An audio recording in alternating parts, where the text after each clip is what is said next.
Admission of A partners complete है। आज क्या पढ़ना है? फंडामेंटल। ठीक है, फंडामेंटल देखते हैं। फंडामेंटल पढ़ाने से पहले इंडियन पार्टनरशिप एक्ट 1932 यानी भारतीय साझेदारी अधिनियम 1932 क्या है, इसके बारे में हम लोग जानते हैं। ठीक है, इस कंसेप्ट को समझोगे तो लगभग 25% क्वेश्चन तुम्हारा ऐसे ही सॉल्व हो जाएगा, है ना। तो साझेदारी संलेख के अभाव में, साझेदारी संलेख के अभाव में भारतीय साझेदारी अधिनियम 1932 का प्रावधान लागू होता है। किसका प्रावधान लागू होता है? 1932 का प्रावधान, यानी इंडियन पार्टनरशिप एक्ट 1932 क्या है, सबसे पहले इसके बारे में हम लोग जानते हैं। ठीक है, यहाँ पे देखो इसका कुछ कंसेप्ट है। इसमें भारतीय साझेदारी अधिनियम 1932 में 4 पॉइंट का खुलासा किया है। ठीक है, पहला क्या है? Salary and commission. क्या है बच्चा? Salary and commission. ये भारतीय साझेदारी अधिनियम 1932 धारा 13A में लिखा है। किस में लिखा है? 13A में। अगला है प्रॉफिट शेयरिंग रेशियो। क्या? Profit sharing ratio. यह भारतीय साझेदारी अधिनियम 1932 धारा 13B में इसका प्रावधान है। ठीक है, आगे लिखा है इंटरेस्ट ऑन कैपिटल। क्या है? Interest on capital. ये जो है भारतीय साझेदारी अधिनियम 1932 धारा 13C में इसका प्रावधान है। ठीक है, और लास्ट में है इंटरेस्ट ऑन लोन। क्या है? Interest on. ये भारतीय साझेदारी अधिनियम 1932 धारा 13D में इसका प्रावधान है। बस समझ में आया?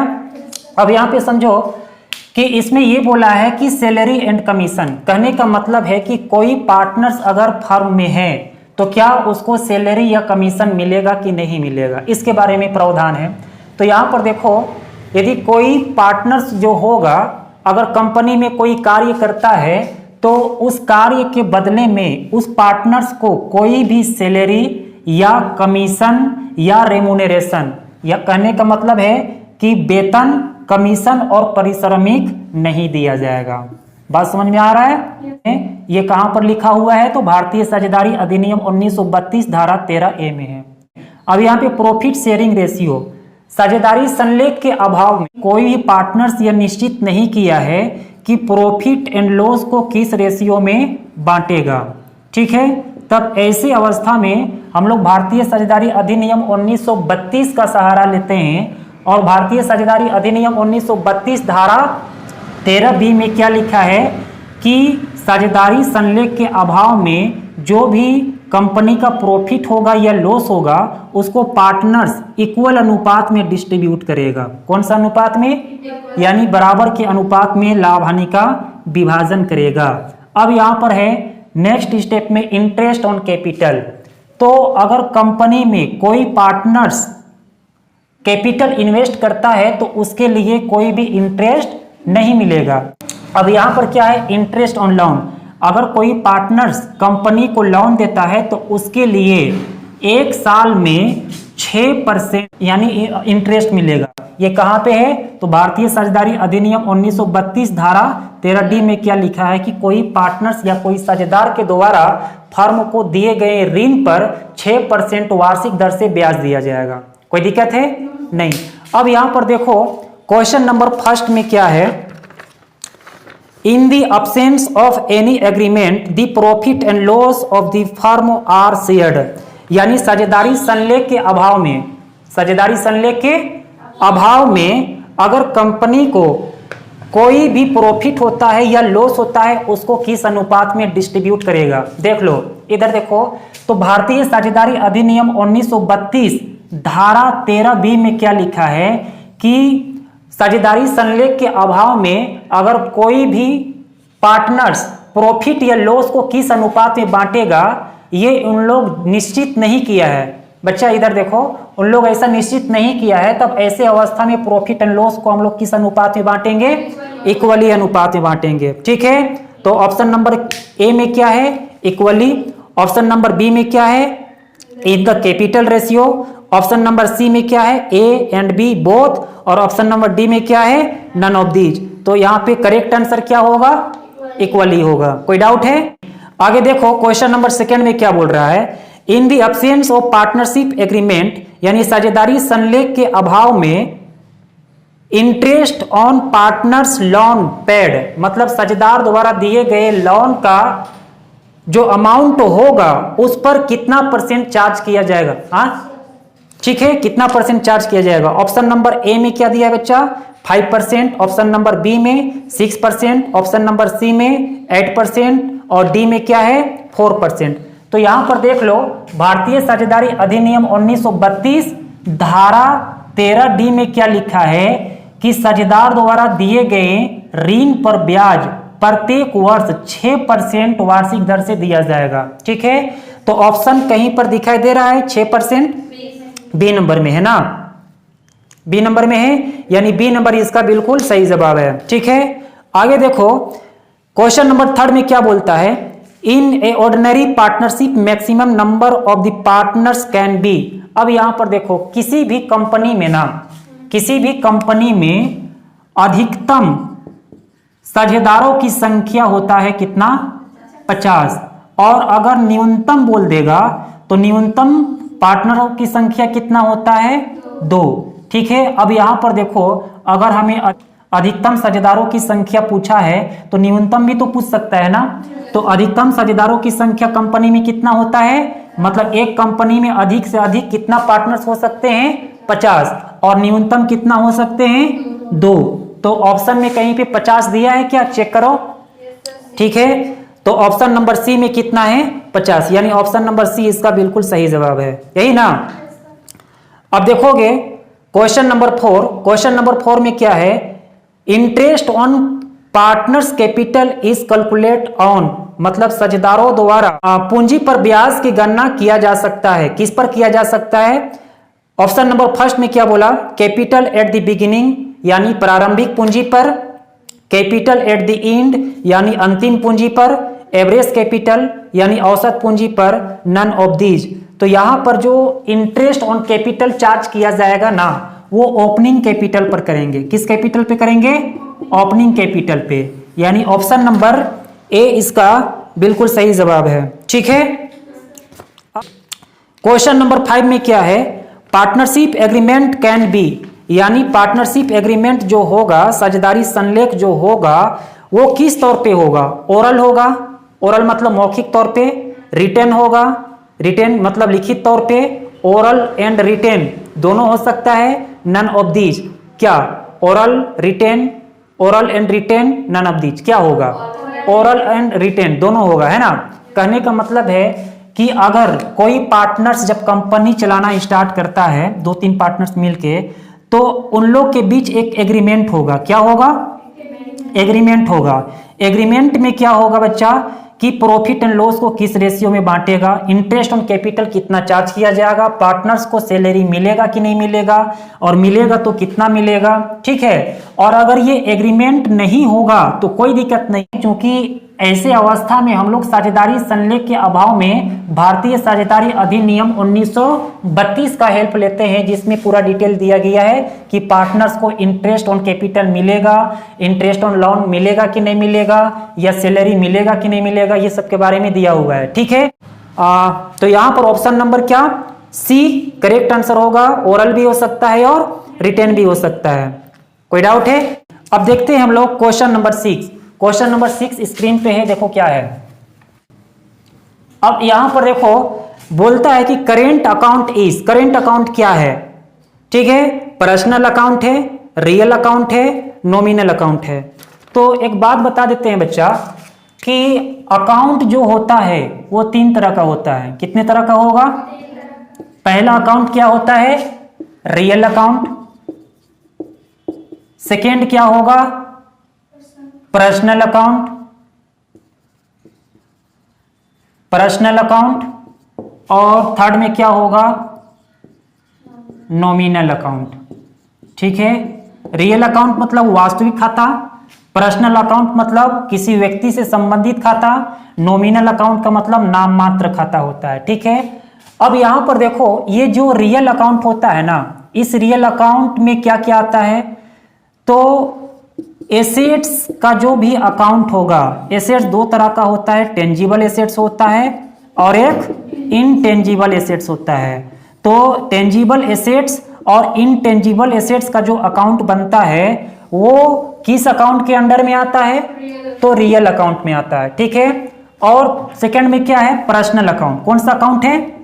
पर्सनल अकाउंट में किसी व्यक्ति का अकाउंट आता है या किसी कंपनी का अकाउंट आता है या बैंक अकाउंट आता है।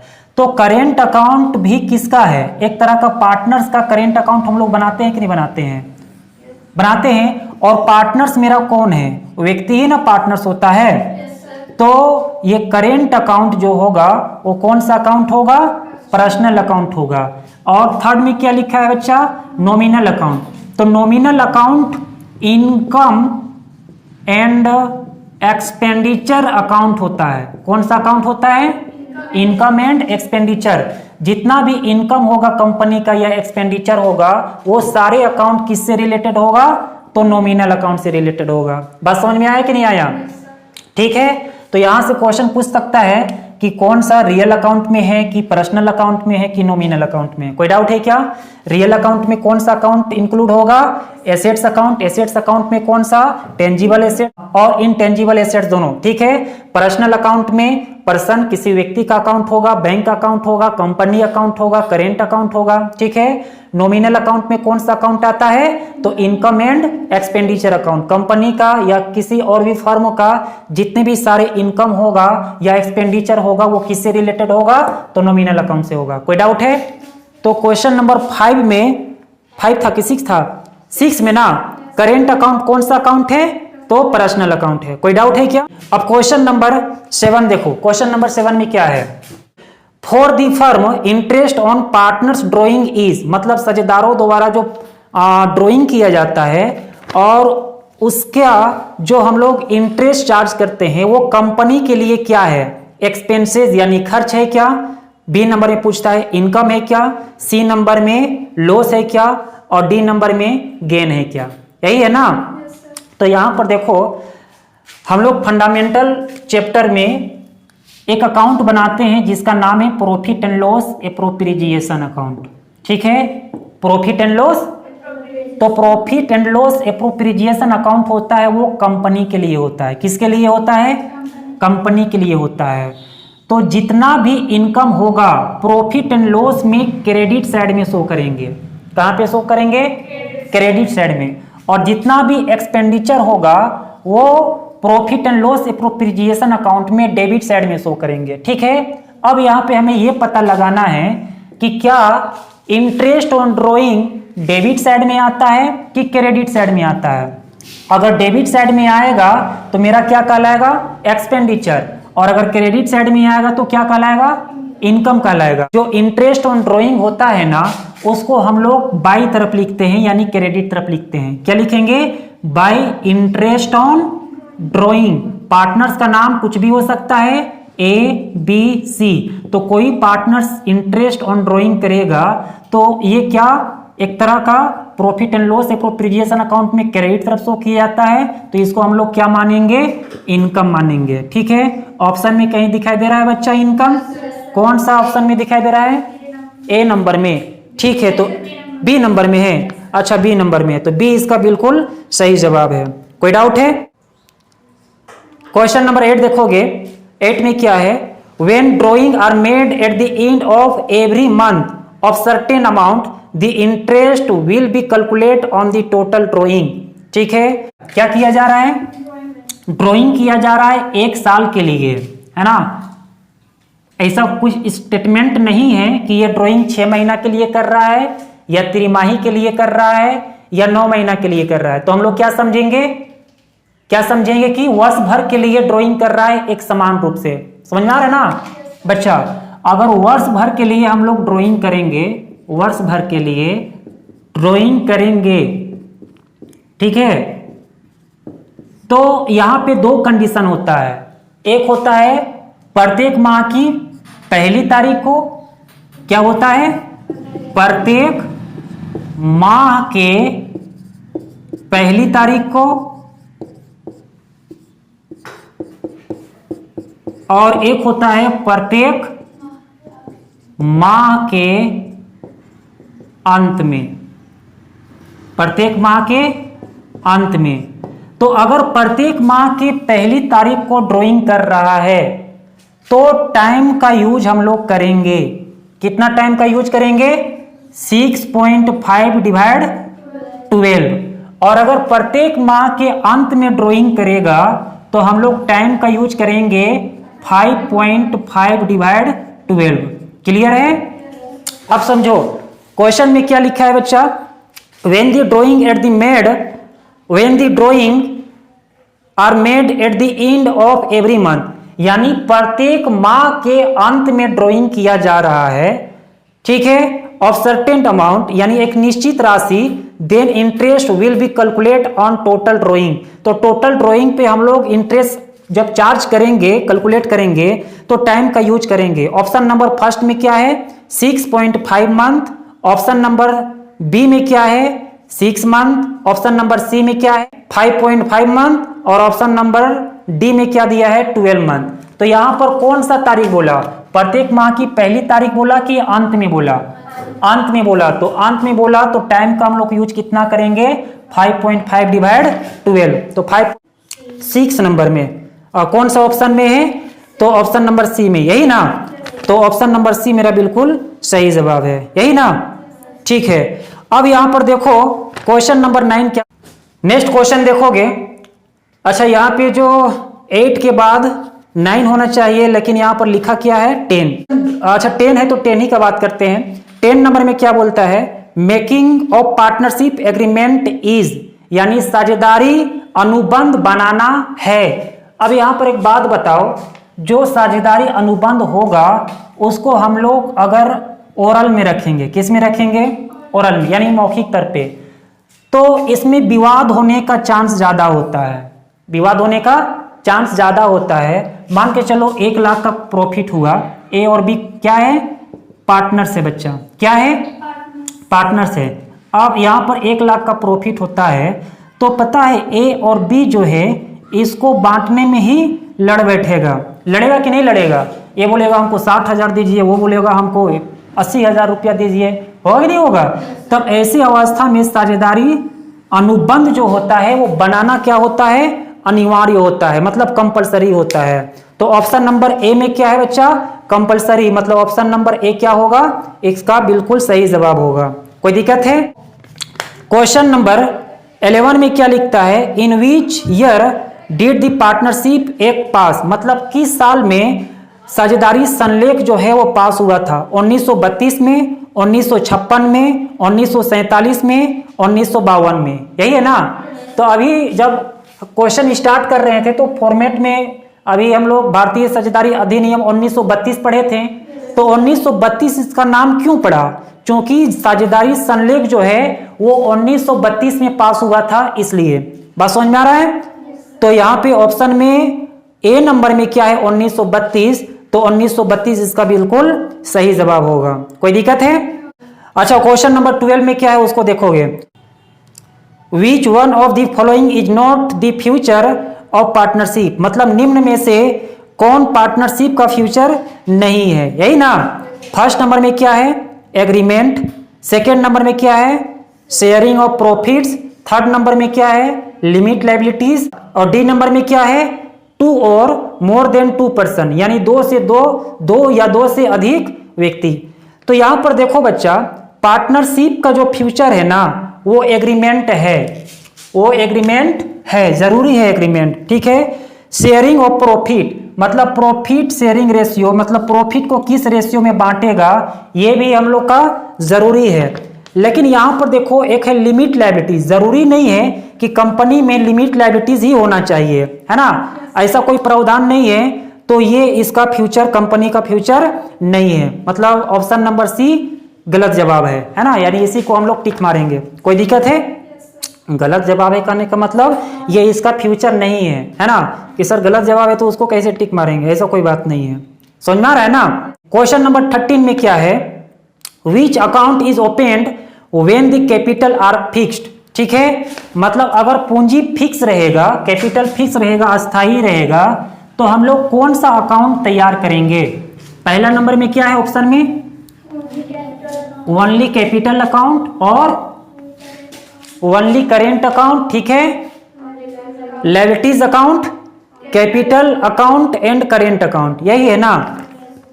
देखो कहने का मतलब है कि अगर मेरा कैपिटल जो है, कैपिटल अगर फिक्स नहीं होता, फिक्स्ड नहीं होता, तो फिक्स नहीं होता है तो सिंपल हम लोग पार्टनर्स कैपिटल अकाउंट ओपन करते हैं। कौन सा अकाउंट ओपन करते हैं, पार्टनर्स कैपिटल अकाउंट। बात समझ में आ रहा है।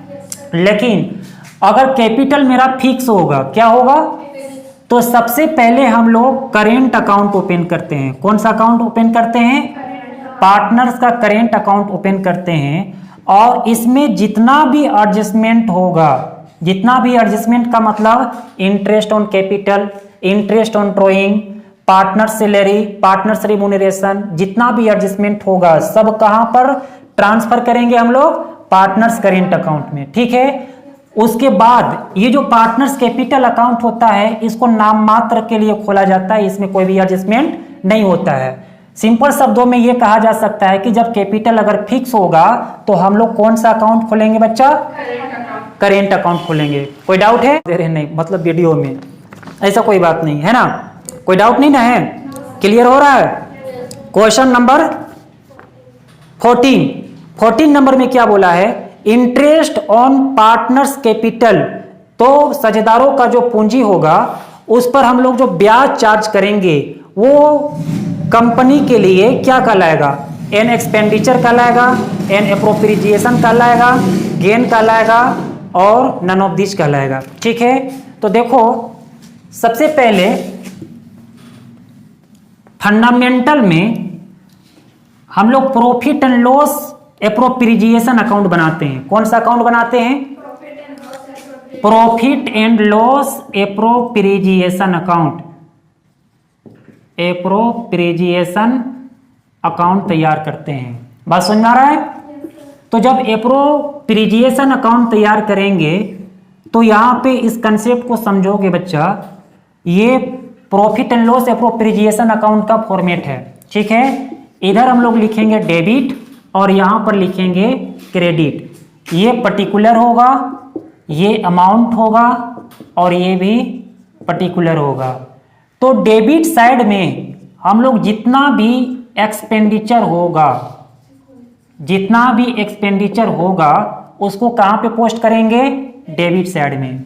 और क्रेडिट साइड में जितना भी इनकम होगा उसको कहां पे पोस्ट करेंगे, क्रेडिट साइड में। अब यहां पर देखो हमें यह पता लगाना है कि partners, interest on partners capital क्या डेबिट में आता है कि क्रेडिट में आता है। अगर डेबिट में आएगा तो मेरा क्या कहलाएगा, एक्सपेंडिचर, और अगर क्रेडिट में आएगा तो क्या कहलाएगा, इनकम कहलाएगा।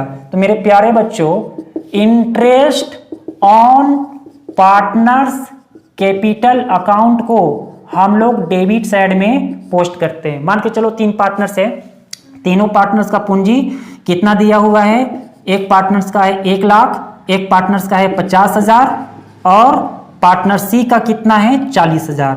ऐसा प्रावधान है कि कंपनी में जो भी पार्टनर्स कैपिटल इन्वेस्ट कर रहा है उसका 10% इंटरेस्ट ऑन कैपिटल चार्ज किया जाएगा। ठीक है, तो इंटरेस्ट ऑन कैपिटल ए के लिए पूंजी कितना है 1 लाख, तो 1 लाख का 10% कितना हो जाएगा 10,000 होगा, 50,000 का 10% 5,000 होगा, 40,000 का 10% 4,000 होगा। ठीक है, तो इसका एंट्री कहां पे करेंगे, profit and loss appropriation account का कहां, डेबिट साइड। और डेबिट साइड में जितना भी एक्सपेंडिचर होता है यानी खर्च होता है उसको हम लोग पोस्ट करते हैं। कोई दिक्कत है?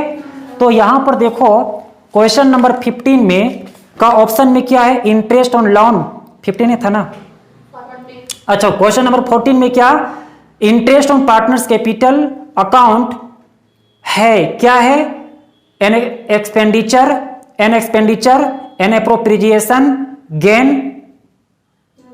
नन ऑफ दीज, यही ना। तो यहां पे कहां पे इसका हम लोग एंट्री करेंगे बच्चा, डेबिट साइड में, तो ये क्या कहलाएगा, एन एक्सपेंडिचर। कोई डाउट है? ठीक है, नेक्स्ट क्लास में हम लोग क्वेश्चन नंबर 15 से पढ़ना स्टार्ट करेंगे। 2 वीडियो इसका ऑब्जेक्टिव का मिलेगा और 2 video long answer type question मिलेगा। ठीक है।